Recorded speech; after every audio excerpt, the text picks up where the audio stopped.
made India's 23 million rail passengers happy by not hiking fares.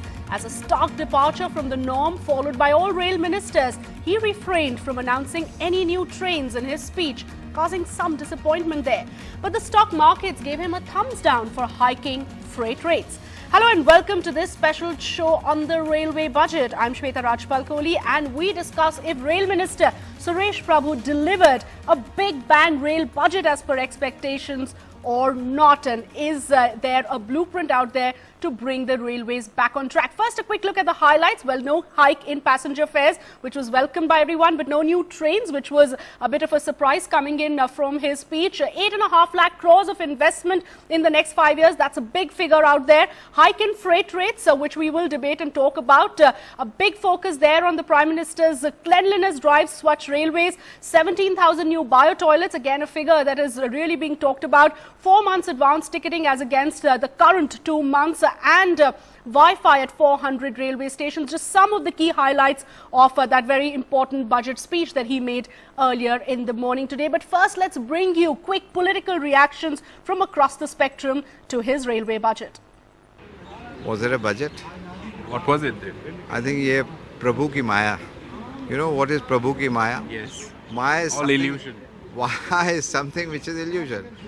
The promises or the path of milk and honey which they had promised to the people is nowhere in sight. पूर्व की तरह इस बार भी railway मंत्री ने बहुत नई नई घोषणाएं की हैं, लेकिन जो पिछले साल घोषणाएं की थी उसके बारे में उन्होंने ये नहीं बताया कि उन घोषणाओं को उन्होंने कितना लागू किया है. इसमें भाषण तो था लेकिन बजट नहीं.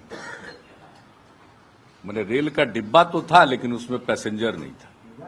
तो इरादों का प्रकटीकरण तो है लेकिन कोई कार्य योजना नहीं. All right, so those are some of the political reactions to the railway budget. Joining me now on the show, Dinesh Trivedi, former Railways Minister, Nalin Kohli, spokesperson of the BJP, Gaurav Gogoi, Lok Sabha MP for the Congress, Sudhindra Kulkarni, well-known writer and commentator, and Vivek Gupta, partner, BMR Advisors. Before I go across to the panel, I also spoke earlier with Mr. Adi Godrej, chairman of Godrej Industries and former president of CII. Sir, let me first start by getting your reaction to the railway budget. Has it delivered on the high expectations? I thought it was a very good budget. I think the investment proposals are very good, and clearly there will be big progress in the railways over the next 5 years based on the proposals in the budget. I also thought that the proposals for improving passenger amenities were very good. I think it will be very useful for those who travel by rail to take the benefits, to get the benefits of the new proposals. Mr. Godrej, any disappointments from the budget? Anything that you were hoping to hear? Anything that you felt was not in the right direction? No, I don't think there were any disappointments. I think it's an investment-oriented budget, and they are going to do the investments through commercial borrowings from pension funds, etc. So I think that's a good move, and they will not be dipping into the finance ministry loans. The Prime Minister, of course, has called it a watershed moment for the railways, but political reactions really saying there's been no fresh thinking. Can we safely say that it was a reform-oriented budget? Yes, I think overall it's a very sensible way of going about it. It's a very business-like budget, business-like speech, and I think in the next couple of years it will make a big difference to the operations of the railways. And of course, it's setting the stage for a big bang budget on Saturday as well. High expectations there from Finance Minister Jaitley. Yes, I think looking at the details in the railway budget, I expect a very good general budget on Saturday, and I hope it is growth oriented, and I expect it will lead to considerable improvement in India's financial position. All right, Mr. Adi Godrej, many thanks for sharing your views on the railway budget. Let me now go straight across to the panel. Let me start by getting a reaction from Mr. Dinesh Trivedi. Mr. Trivedi, you've been there in that position and you know how difficult it is to really reform, bring about changes in an institution like the railways, which is reeling under tremendous financial stress as well as inefficiencies. Will you credit Suresh Prabhu with some fresh thinking out here? Do you think it has in any ways taken forward the reform process? Well, if you look at the figures itself, I had initially reacted that is there any budget?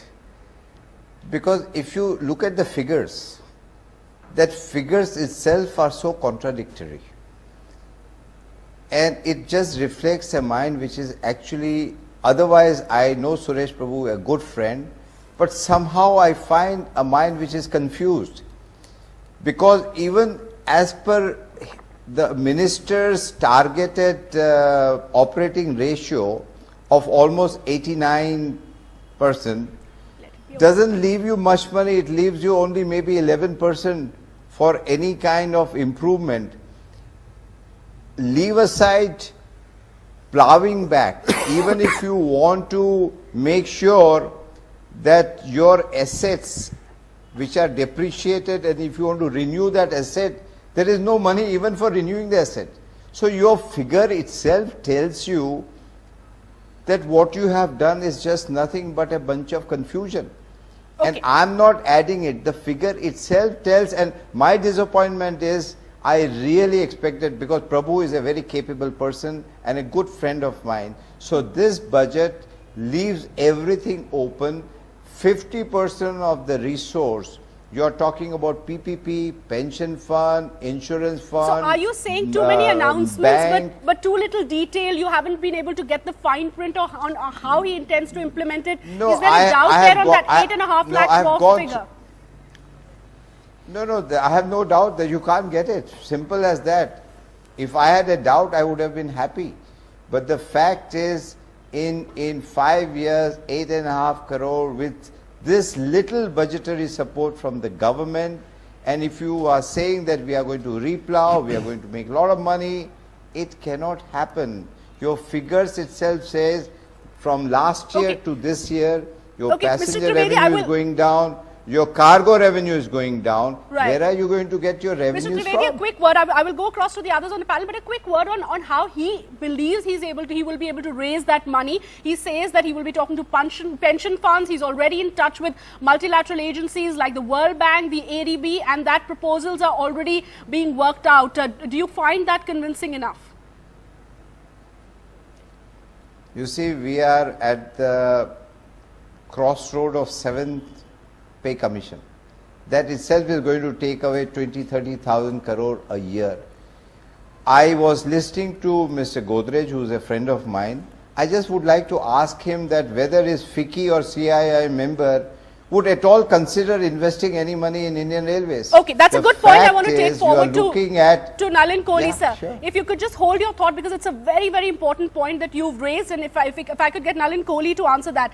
Nalin, we've got a figure of 8.5 lakh crores that he's outlined. That's $137 billion to raise funds for a network that is clearly inefficient, where there's been clear underinvestment. There is no scope and no blueprint there to tell us how that's going to change around. On top of that, as you just heard Mr. Trivedi say, the private sector on its own is not interested in investing in the railways.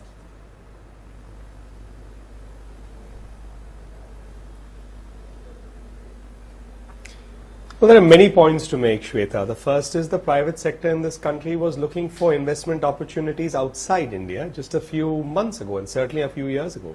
So I think, everything is always in a context. It cannot be out of a context. And if you ask honestly, if the way the country was going, why would anyone want to invest in anything? The railways would be the last priority for a private sector enterprise. There are multiple things I'd like to respond to. First, in all fairness, I think it becomes really unfair on the political panelists because they can't take a stand, and we do not have that kind of debate standards yet in a democracy that we can appreciate the work done by each other. We do it a little bit sometimes, but on budget days it's like deja vu. There will be someone who will say it's a visionless budget. Someone will say, like Mr. Trivedi has put it out there, is it a budget? Things like that. Because after all, in our political Okay, stance, let me just spin that around, Nalin, and ask Mr. Trivedi, a former railway minister. Now let's go one by one. So, Nalin, I'll come back to you. I'll take your point to Mr. Trivedi, because Mr. Trivedi, is there anything you would like to compliment Suresh Prabhu for today? Perhaps not announcing new trains, because he himself said that 80% of this time of the budget speech actually went in just announcing new trains. Would you at least compliment him for that? That's a clear departure from the norm. Any one compliment you'd like to give him today? Let me tell you one thing. See, railway is in a business of providing services to the people of this country. If I am in the business of an airline and I said I don't want to start any routes, then why I'm in that business? And this, I'm using the term business, actually it is the obligation of the government. In short, I must tell you, the political system has not understood the potentiality of Indian railways, how robust it is, how it is going to add 2.5% to the GDP. My question is, okay, I am Mr. Trivedi, paying my to pointed- really my talk pointed about. question I just complete. Is there one compliment you have for Suresh Prabhu? I really wish I could give some compliment. Okay, I okay, I've got your honestly wish. answer there. I was looking I've for got your answer there, areas. and just to take forward the point on new trains, he's clarified there that it's not that we will not be announcing new trains, but it's just that he decided to keep it away from the speech, just because most of the time they actually went in just making those announcements. Nalin Kohli, go ahead and finish your point. I know I interrupted you there. Go ahead. May I just give my initial comments on the budget itself? Yeah. See, I just want to bring 4 or 5 points in here. First of all, I think the fact of the matter is it's realist. This budget speaks of 3 components, and that's important. It talks of a medium-term strategy. It talks of a white paper which has been laid. There is the budget itself, and it talks of a vision for 2030. So it's basically directional. It's realistic also to acknowledge that these are the things we need to do.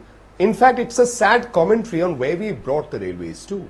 That, you know, after almost 70 years, Nalin, we are let's not talking go about there. the basic passenger The question to you amenities is, that how should will have you been raise, provided 30 or maybe 40 how years will the ago. BJP raise But that's a different 8.5 story. lakh crore rupees that it's talking about? I'm making one That sentence. specific I'm not question. going in detail. I'm not going in detail. One sentence. Let's now go to 8.5 lakhs. That's the next point I was raising myself. Right. I was raising it. I'll give you a counter argument that so far almost 1 lakh crores has come due to the auction of the coal blocks. By that standards, almost 10 or maybe 15 lakh crores can be expected. So basically, are you saying Mr. Jaitley will be obliging Mr. Suresh Prabhu with that money? I really have my doubts there. $37-40 billion. Nalin, he said it's coming out of the gross budgetary by any support. standards. Because we draw ourselves down, we feel these are huge figures, it can be done. When the railway minister, my last sentence, when the railway minister has charted out something with a 5-year vision, you hold him accountable when he finishes his term. You can then see whether he's achieved it or not. Before the baby is fully delivered, you can't really speak of the whole trajectory of the life ahead. Gaurav Gogoi, the point that Nalin is making there is that it's a blueprint, it's a vision, and you cannot really criticize it on day one. He's just put out that vision, give him time, he will deliver. So I'll make 3 quick points here, Shweta. First of all, BJP has mastered the art of shifting the goalpost. They come and inaugurate their budget and the government with big words like FDI and bullet trains, and then a year later it becomes Wi-Fi and bed linen, and now Nalin is trying to shift the goalpost and say, give us 5 years time. This is the art mastered by the Prime Minister, and we saw evident in the Railway Minister's speech himself today.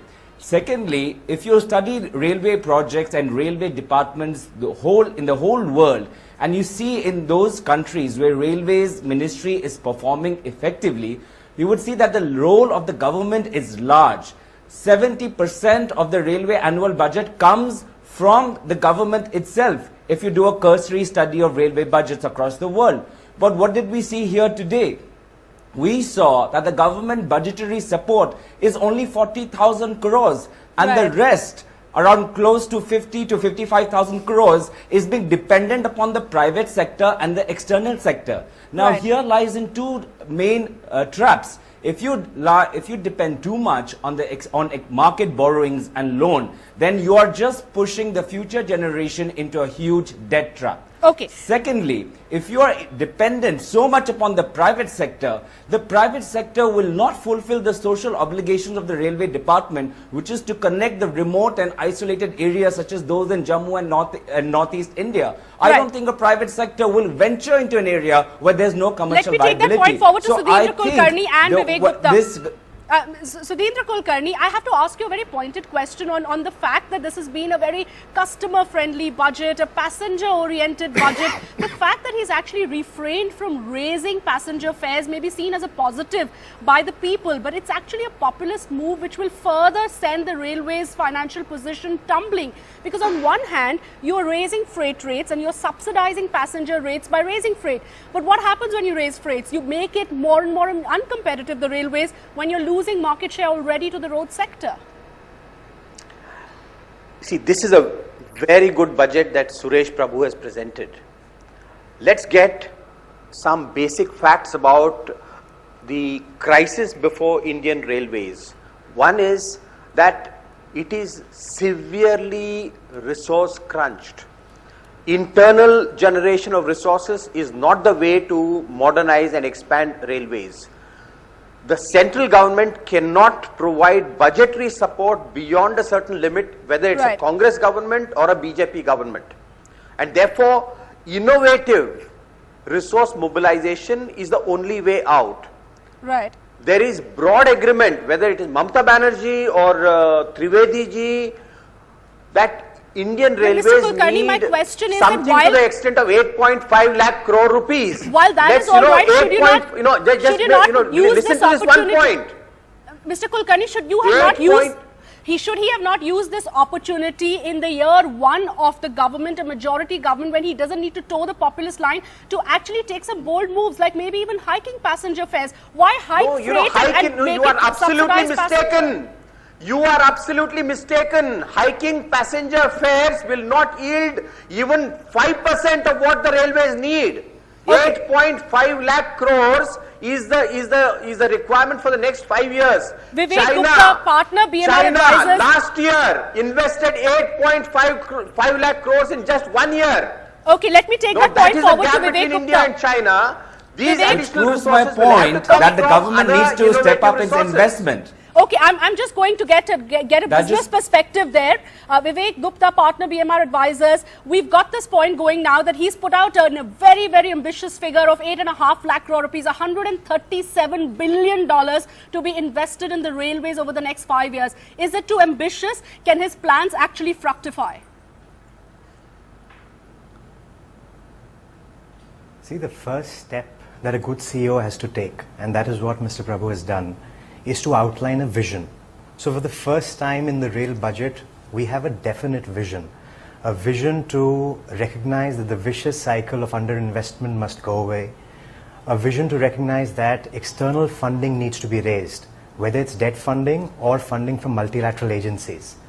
So we are in a position where the vision and the direction is before us. What one would have certainly liked to see is a more concrete exposition of the fact as to how that vision will translate into reality. The fact of the matter is that as the CEO of the railways, there are a number of options available before the railway minister, and one would hope to see that in weeks and months to come, that for raising 8.5 lakh crores, there are various pockets of value available within the railways to be effectively monetized, while at the same time keeping the societal need for railways as a social service alive. So what I like about the budget is the fact that clearly a good direction, a proper vision, which a normal CEO should do, has been done, much like what would be done in the corporate world. What now one needs to hear over the next weeks and months, and I don't say over years, over the next weeks and months. Right, Vivek, raising 8.5 lakh crore rupees is not going to be an easy task, and that's why the question mark on walking the talk, you know. Absolutely not. So it's not going to be an easy task, but there are pockets of value available within the railways. I would have liked, for example, to see today when you don't hike passenger fares, probably you're not doing such a bad thing because you have the oil price decline to cushion it. Right. If there was some directional understanding that we will hike passenger fares in a manner which is linked to oil price, that would have helped. If my take is, if the government makes the right noises about running various pockets of the railways in a commercial manner, then with the India story going, there is enough and more investment available out there for various projects of the government to be financed. Okay. What we haven't heard is a concrete exposition of those ideas, and that is what one would hope to see in the next weeks and months. I'll give the last word there to Dinesh Trivedi. Mr. Trivedi, you've just heard the industry, you've heard an overall reaction coming in. The vision seems good. As a CEO, he's done the task of laying out his entire vision for the railways. We cannot, at this stage, say that he's not going to achieve it. Let's give him that little time, but overall, a good budget that brings out that vision on how he intends to turn around the railways financially, because that remains the critical bit. Well, I can only tell you, all this industrialists, none of them are going to put a penny on Indian Railways. I bet you that. It's very nice for them to talk about, because they have no choice, but they have to talk. I can tell you in conclusion, without the government total support of investment, please understand, Indian Railways is an investment. To bear fruit, you have to invest. But if you think it's an expenditure, it will never bear fruit. Indian Railways, like Kamdhenu cow, it can look after the health of India, but you have not understood the potential and the strength of Indian Railways, and you think internal generation and all those things, and it is like a corporate sector is going to give you a lot of profit. It will give you indirect profit. Swiss Railway also runs in losses, but it gives you total indirect profit to the country. And let's understand the Indian Railways. We have not understood the strength of Indian Railways. Right, and perhaps that's something that Suresh Prabhu is intending to do by laying out that vision, saying that he needs to unlock that strength of the Indian Railways, make sure that he's able to monetize some of the assets, turn it around, raise funds from external sources, because he did not mince words by saying that yes, from internal sources, from the government support, from the gross budgetary support, he cannot turn around the railways. Will he be able to achieve what he's outlined today is something we'll have to wait and see. But for now, at least, it's been a budget that has given a lot to passengers and customers in terms of new initiatives that have been announced. Thank you all, gentlemen, for joining us and sharing your views. With that, it's a wrap here from me on the show. Plenty more continues on NDTV.